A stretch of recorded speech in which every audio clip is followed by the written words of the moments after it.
Hey there, guys. This is Super Snow, and Dark Souls 3 comes out here in about a week or so, and a few of the bigger people out there have been doing reviews on it, GameSpot, IGN, so on and so forth.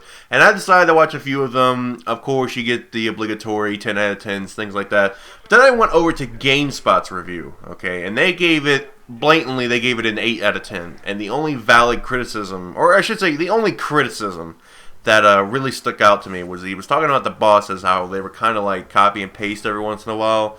And yeah, I mean, that seems to happen in Dark Souls. I mean, you'll have some bosses that just kind of seem to repeat the same patterns as the previous one, and so on and so forth. And you figure, okay, what the fuck ever, who cares? He gave it an 8 out of 10. That should be a really good review, and people should be happy. No, they're not. Go to the game, again, just look up Dark Souls 3 review. Look for the GameSpot one, come in here and read the comments, and look at the likes, dislikes. Now, the dislike bar is not bigger than the like bar, but it's about even. There's about, I'm looking at it live, by the way, there's about 2,252 likes, and there's 1,250 dislikes. So it's, there's a little bit more likes than dislikes, but you can clearly tell there, if this was any other, you know, video out there, you'd be like, God damn, people really hate this. If you go read the comments, by the way, you're starting to see more positivity, which is nice, but just scroll down a bit and you'll see how stupid some of these people are. And there's a great comment here by this guy named Megatroll who says, and I quote, "Reviews back then, tell me the pros and cons of a game to help me decide if I should buy.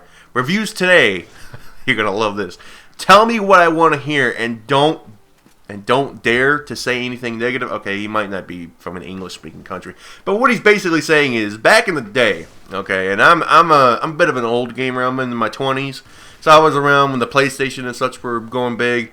Back then, dude, you know, if you saw a review of a game, you actually saw pros and cons.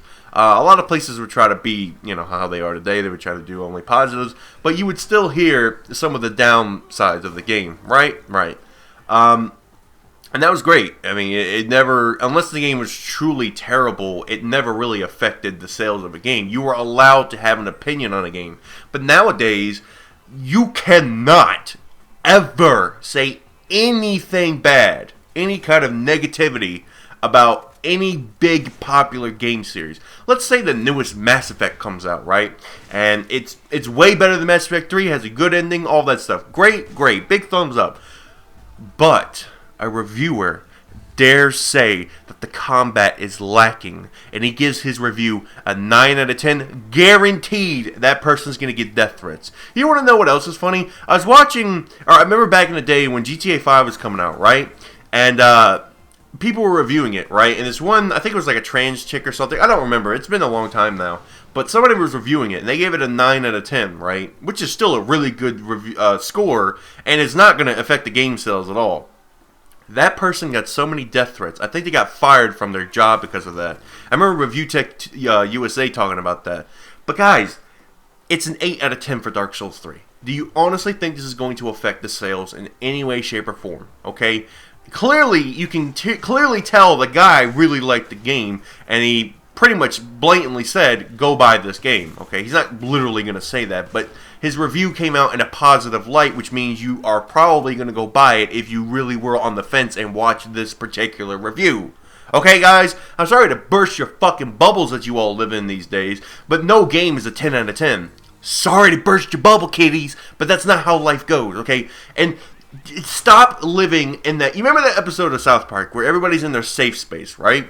I'm sorry to burst those bubbles that you live in, but nothing is going to be all positivity these days, okay? Sorry to, again, burst your bubble here, kiddies, but valid criticisms, whether you agree with them or not, should be allowed in game reviews, okay? Or movie reviews, or book reviews, or game reviews, whatever the fuck you're reviewing, okay? Valid criticisms from the person who bought the fucking thing should be allowed. And it's funny, all these people are counter-arguing them when they haven't even played the fucking game. How do you know he's wrong? You haven't even played it. It'd be like listening to somebody review a movie and you disagree with something, but you haven't seen the movie to know what you're disagreeing about. You know what I'm saying? It's not like this dude was pulling shit out of his ass. I'm pretty sure his criticisms were something that he genuinely didn't like. And it's funny, I was reading one of the comments, at one of the popular comments, and they were actually agreeing with what he said, and they got like 300 thumbs up. So the guy can't be completely wrong.